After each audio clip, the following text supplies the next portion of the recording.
قل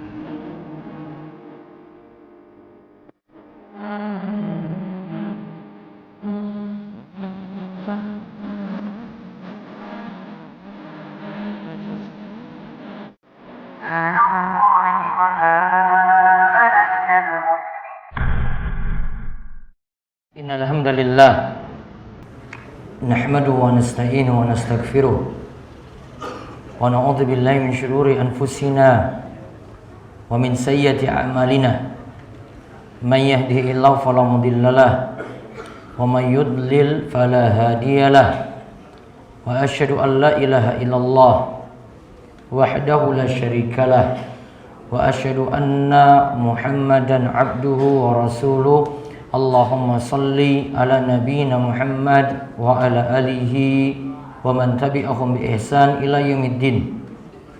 Qala Allah Ta'ala fi kitabil karim, ya ayyuhalladzina amanu taqullaha haqqa tuqatih wa la tamutunna illa wa antum muslimun. Puji syukur kita panjatkan pada Allah. Selawat dan salam moga-moga tercurah pada junjungan kita Nabi besar Nabi Agung Muhammad sallallahu alaihi wasallam. Sungguh banyak nikmat yang telah Allah anugerahkan di hari Jumat yang penuh berkah ini. Dan juga kita mendapatkan nikmat yang besar masih berada di dalam ajaran yang lurus, berada di dalam petunjuk Nabi kita Muhammad sallallahu alaihi wasallam. Di mana di hari Jumat ini Khatib Jumat senantiasa mengingatkan untuk memperbaiki ketakwaan kepada Allah Subhanahu wa taala. Karena dengan takwa itulah jalan keselamatan.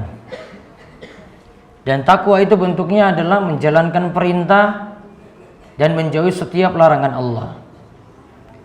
Di antara perintah-perintah Allah itu pasti mengandung maslahat murni 100%, kebaikan di dalamnya atau ada kebaikan yang lebih besar daripada keburukannya. Dan di hari Jumat ini ada adab-adab ringan yang telah diajarkan juga oleh Nabi kita Muhammad sallallahu alaihi wasallam bagi siapa saja yang menghadiri khutbah Jumat. Para hadirin dan adik-adik sekalian semuanya bisa memperhatikan adab berikut ini, di mana Nabi sallallahu alaihi wasallam itu menyebutkan, kali ini kami menyebutkan dua adab. Ada bagi yang menghadiri khutbah Jumat. Yang pertama, Nabi SAW bersabda dalam hadis saking Abu Hurairah, muttafaqun alaih, riwayat Bukhari dan Muslim, idza qulta li sahibika yaumal jum'ati ansit wal imami yakhutub faqad laghauta. Jika engkau berbicara pada hari Jumat pada temanmu di samping, suruh temanmu itu ansit, diam. Ngomong diam pada teman atau ngomong itu sama. Maka Nabi SAW katakan ketika itu imam berkhutbah, maka Jumatanmu sudah sia-sia. Adab pertama. Kemudian adab nomor kalih disebutkan lagi dalam hadis saking Sahal bin Mu'adz dari bapaknya Mu'adz bin Anas al-Juhani, ia berkata, anna Rasulullah sallallahu alaihi wasallam naha anil hubwati yaumal jum'ati wal imamu yakhtubu. Rasulullah sallallahu alaihi wasallam melarang duduk sambil memeluk lutut pada saat imam sedang berkhutbah. Hadis ini diriwayatkan oleh Imam Tirmidzi dan Abu Daud dan hadisnya adalah hadis yang sanadnya itu hasan. Dua adab ini kurang diperhatikan apalagi oleh anak-anak milenial saat ini, anak-anak remaja saat ini.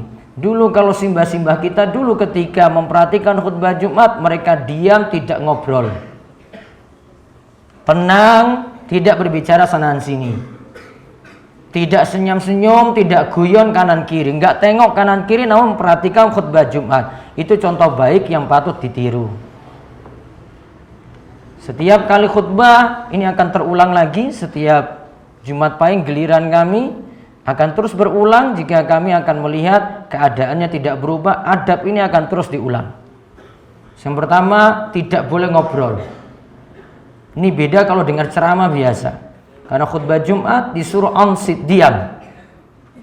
Yang kedua, tidak memeluk lutut. Karena memeluk lutut lebih punya peluang cepat tidur. Kita itu butuh untuk istiqomah dalam beragama. Sebagaimana setiap kali kita sholat, kita mohon pada Allah Subhanahu wa taala, ihdinas siratal mustaqim. Ya Allah, tunjukkanlah kepada kami jalan yang lurus.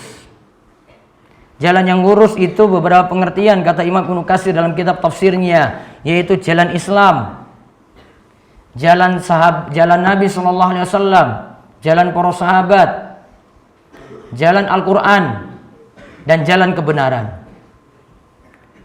Maka kita bolak-balik ketika kita sholat, saat membaca surat Al-Fatihah, mengulang ayat ini terus, dan kita menemukan ayat, ya Allah, tunjukkanlah kepada kami jalan yang lurus. Berarti kita semuanya butuh untuk istiqomah berada dalam jalan yang lurus terus. Apa yang dimaksudkan dengan istiqomah? Ada seorang ulama besar, Syafiq Al-Balji, disebutkan dalam kitab Hilya Al-Awliya karya Abu Nu'aim Al-Asbahani. Ia mengatakan bahwasanya arba'un min tariqil istiqomah. Ada 4 hal yang membuat kita itu mudah istiqomah, terus berada di jalan yang lurus. Yang pertama, beliau katakan tidak meninggalkan perintah Allah ketika sedang mendapati musibah. Kemudian yang kedua, dia singgung pula tidak meninggalkan perintah Allah karena kesibukan-kesibukan dunia. Kemudian yang ketiga, tidak mengikuti hawa nafsu dan komentar manusia. Lalu yang keempat, beramal sesuai tuntunan yang ada dalam Al-Quran dan sunnah Nabi kita Muhammad Sallallahu Alaihi Wasallam.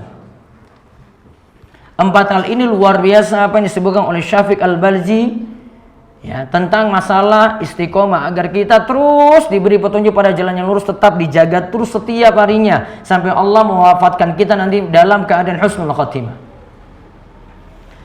Apa yang dilakukan? Yaitu yang pertama, tidak meninggalkan ibadah walaupun lagi kena musibah. Setiap orang akan mendapati ujian-ujian sendiri.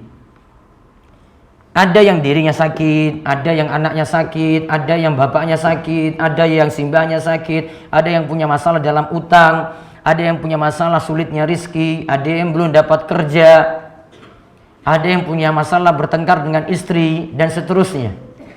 Ujian-ujian selalu ada. Namun di sini dituntut musibah-musibah, ujian-ujian yang ada seperti itu tidak meninggalkan perintah Allah, tidak sampai membuat kita meninggalkan ibadah. Karena ingat, di balik musibah, fa inna ma'al usri yusra, inna ma'al usri yusra. Di balik kesulitan itu ada kemudahan, diulang lagi. Di balik kesulitan itu ada kemudahan. Seorang ulama dari kalangan tabi'in bernama Qatadah rahimahullah itu menyatakan, la yaghliba ushrun yusraini. Tidak mungkin satu kesulitan, sulit cuma satu, dikalahkan dengan 2 kemudahan. Maksudnya apa? Kita dapati sulit cuma satu saja. Di balik itu Allah beri kemudahan yang jumlahnya itu 2. Maka seorang muslim harus punya sifat optimis ketika dia dapati ujian, pasti ada maksud terbaik dari Allah Subhanahu wa taala di situ.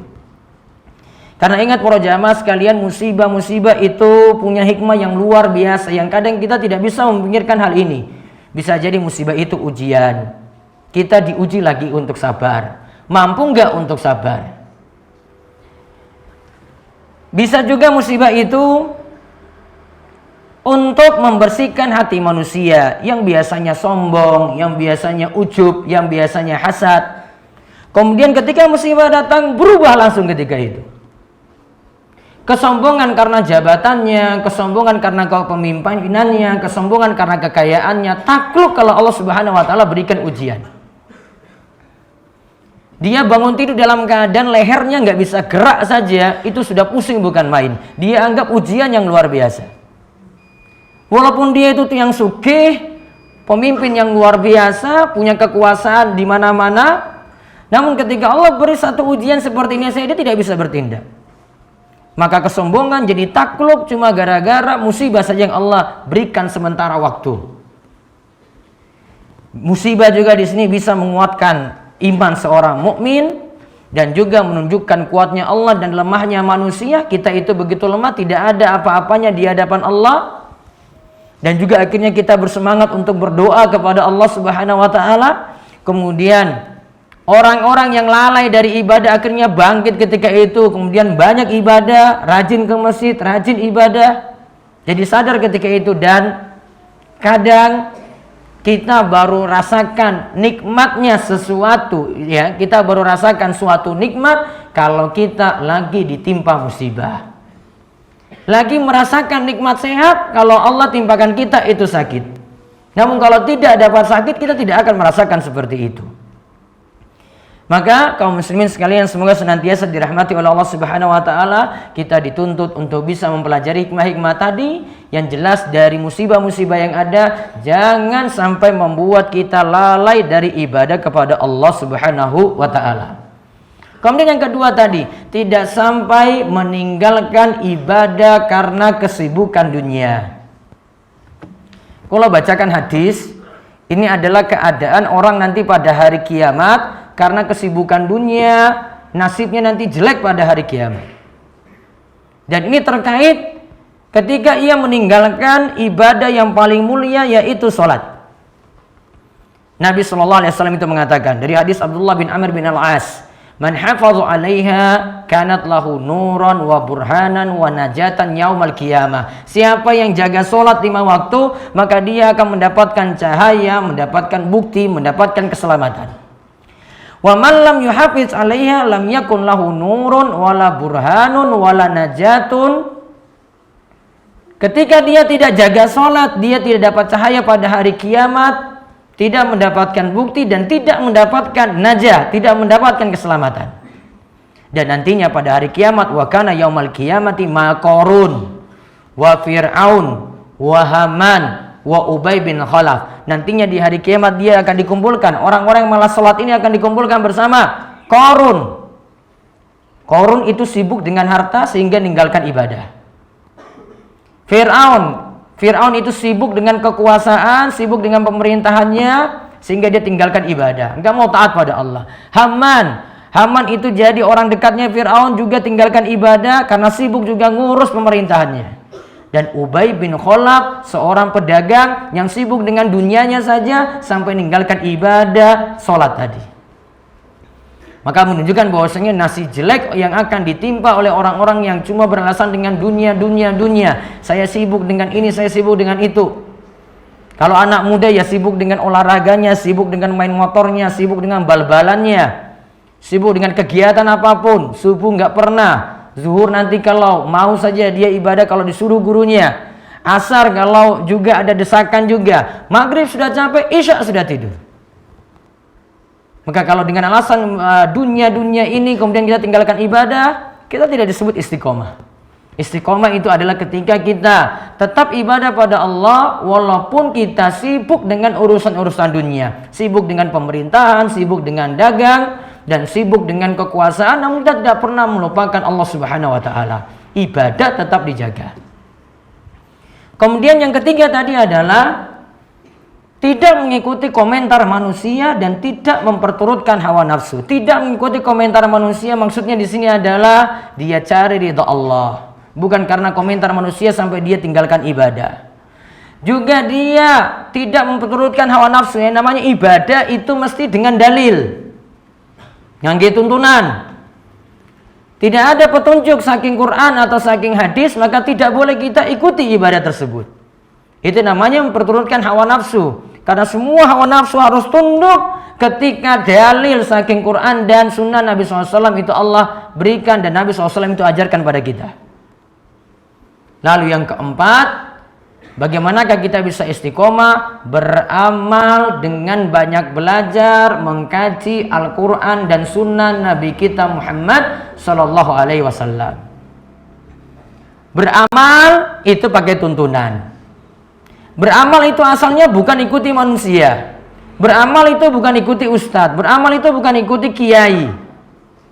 Beramal itu bukan ikuti syekh, bukan ikuti ulama. Namun apa ada tuntunannya dari Al-Quran dan Sunnah Nabi SAW? Nah, itulah amalan yang kita lakukan.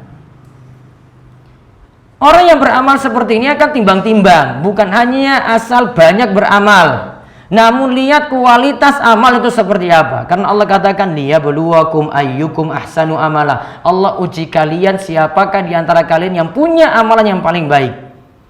Amalan yang paling baik itu apa? Kata Fudail bin Iyad, yaitu amalan yang paling ikhlas dan paling benar. Amalan yang paling ikhlas karena mengharap ridha Allah. Amalan yang paling benar karena manut pada tuntunan Nabi kita Muhammad sallallahu alaihi wasallam.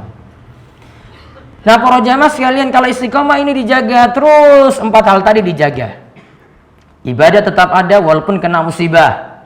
Ibadah tetap ada walaupun lagi sibuk dengan dunia. Tidak memperturutkan hawa nafsu dan komentar orang, dan juga beramal sesuai dengan tuntunan. Maka nantinya kita akan dimudahkan mati dalam keadaan husnul khotimah. Karena ingat, yang namanya hati itu berbolak-balik. Kadang kita lurus, kadang kita kemudian menyimpang dari jalan yang lurus tadi. Karena sifat hati seperti dalam doa Nabi SAW, ya muqallibal qulub tsabbit qalbi ala dinik. Ya Allah yang maha membolak-balikkan hati, teguhkanlah hatiku ini di atas agamamu. Ummu Salamah katakan kepada Nabi SAW, wahai Rasulullah, kenapa engkau berdoa seperti itu? Ia katakan, dikarenakan yang namanya hati selalu berbolak-balik. Allah membuat hati kita bisa terus berada di jalan yang lurus, namun atas pilihan kita sendiri kita pengen sesat. Maka memohon pada Allah supaya bisa istiqomah, bacalah doa ini. Ya muqallibal qulub tsabbit qalbi ala dinik. Atau dalam doa yang lainnya, ya musarrifal qulub sarrif qulubana ala ta'atik. Atau doa saking Al-Quran, Rabbana la tuzigh qulubana ba'da idh hadaitana wa hab lana min ladunka rahmah innaka antal wahhab. Aku qouli hadza wa astaghfirullah li wa lakum wa lisa'il muslimin innahu huwas samiul alim.